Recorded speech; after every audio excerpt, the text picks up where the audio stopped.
1863 में 13वां संवैधानिक संशोधन होता है जिसमें कि दास व्यवस्था को समाप्त किया जाता है, संवैधानिक रूप से। लेकिन उसके बावजूद भी 100 साल बाद 1963 में मार्टिन लूथर किंग को ये कहना पड़ा, आई हैव ए ड्रीम। बताइए, 100 साल बाद भी। ये एक समस्या, उन्हें भी अपनी जान देनी पड़ी। उन्हें भी अपनी जान देनी पड़ी। तो वो जो स्थान है इक्वालिटी का, जो देश अपने आप को समानता की बात कहता है, वो अभी भी नस्लवाद पर आधारित है।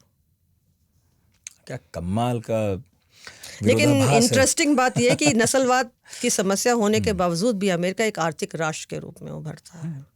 And by from 1865 to 1890 America एक सुपर पावर बन जाता है। 1865 से 1890 के बीच में जो हम यहाँ इस पॉडकास्ट में बात कर रहे हैं, ये वो समय है जब वो सुपर पावर बनता है। इसके आप कारण क्या मानती हैं?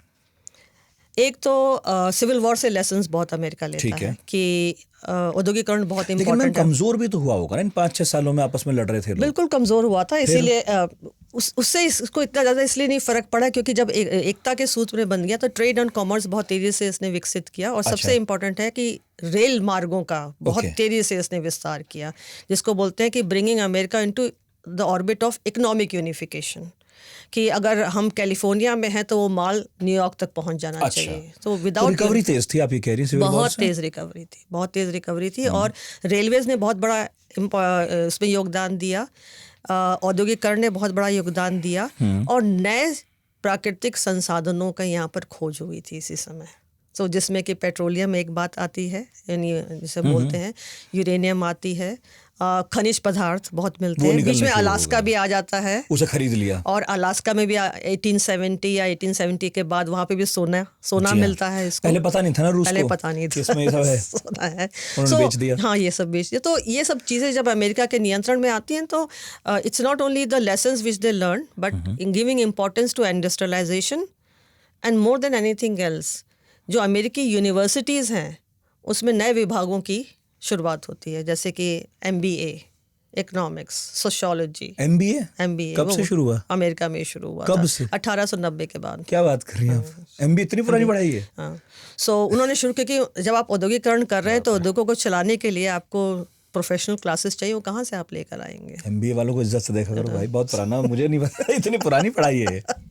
ये बहुत लोगों को नहीं मालूम। इनफैक्ट जो आप मॉल्स देखते हैं वो भी अमेरिका की देन है दुनिया को, क्योंकि कोल्ड क्लाइमेट में आप ऐसे शॉपिंग एरियाज एस्टैब्लिश कीजिए जो कि पूरे साल चल सके, अंदर ही घुसकर सब ले सकें। तो उसमें आपने डाक तार व्यवस्था भी वहीं रखी, ब्यूटी पार्लर भी आपने वहीं कर दिया, आपने टेलर भी वहीं कर दिया। तो एक मॉल के अंदर आपको सब कुछ मिल रहा है। उसी मॉल में आपने विंडो शॉपिंग करवा दी। मैं आपको यहाँ पे उदाहरण देती हूँ, सिंगर सुइंग मशीन की आविष्कार भी अमेरिका में हुआ था। तो सिंगर ने किया था। अब सिंगर सुइंग मशीन अगर आप $100 की बेच रहे हैं, उस ज़माने में जिसमें एक औसतन व्यक्ति की आय, साप्ताहिक आय लगभग $2-2.5 थी, तो $100 का कौन मशीन खरीदेगा?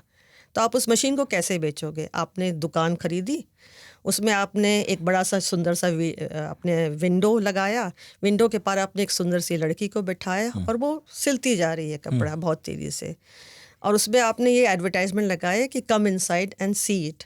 जब व्यक्ति अंदर गया तो उसको पता चला कि वो लोन पे भी ले सकता है इसको।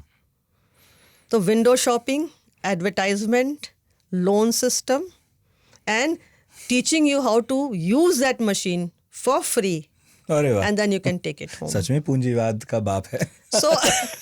ये सब जो चीज़ें हैं ना, जिसमें advertisement, horizontal and vertical industries की शुरुआत, यानी जब हम स्टैंडर्ड ऑयल कंपनी की बात करते हैं जो जॉन डी रॉकफेलर ने की थी, या JP मॉर्गन की जो फाइनेंशियल इंस्टीट्यूशंस की बात करते हैं, जब हम कार्नेगी के यूनाइटेड स्टेट्स स्टील कॉरपोरेशन की बात करते हैं, जब आप इन कंपनियों को देखते हैं, they were perfect examples of horizontal and vertical integration of industries, जिसमें कि आप कच्चे माल को निकालने से लेकर उसको उत्पादित माल तक करने और फिर मार्केट तक पहुंचाने का कार्य एक ही कंपनी कर रही है।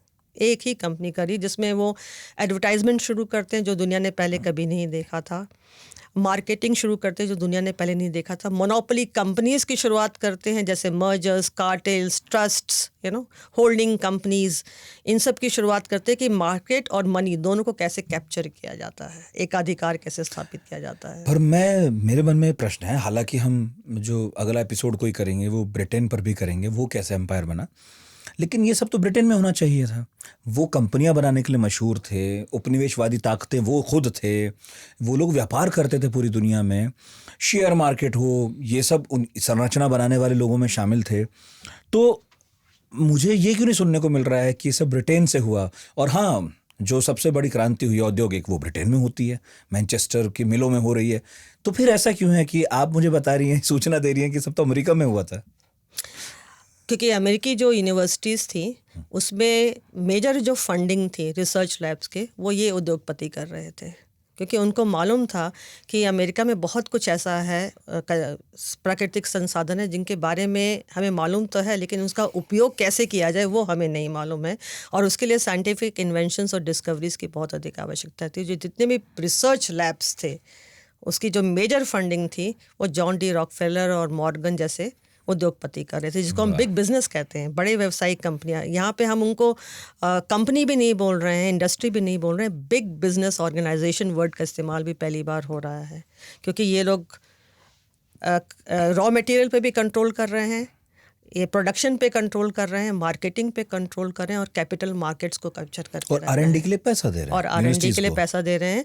और R&D के लिए ही केवल नहीं, not for only inventions and discoveries, but more than anything else नए डिसिप्लिन्स को खड़ा करना चाहते हैं। So economics, sociology, the study of the society, political science as separate study.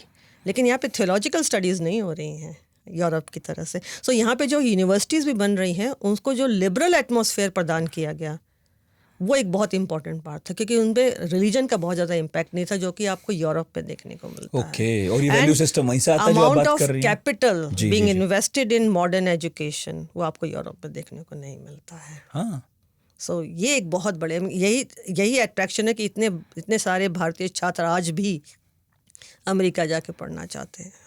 बहुत बड़ा अट्रैक्शन है, क्योंकि जितनी फेलोशिप आपको अमेरिकी यूनिवर्सिटी दे सकती है अगर आपके पास दिमाग है और उनको लगता है कि आपके पास क्षमता है, शायद आप अभी भी दुनिया का कोई और देश आपको नहीं दे सकता। ट्रम्प के आने के बावजूद वो बात दूसरी है, वो बात दूसरी है। आज अमेरिका दूसरा है।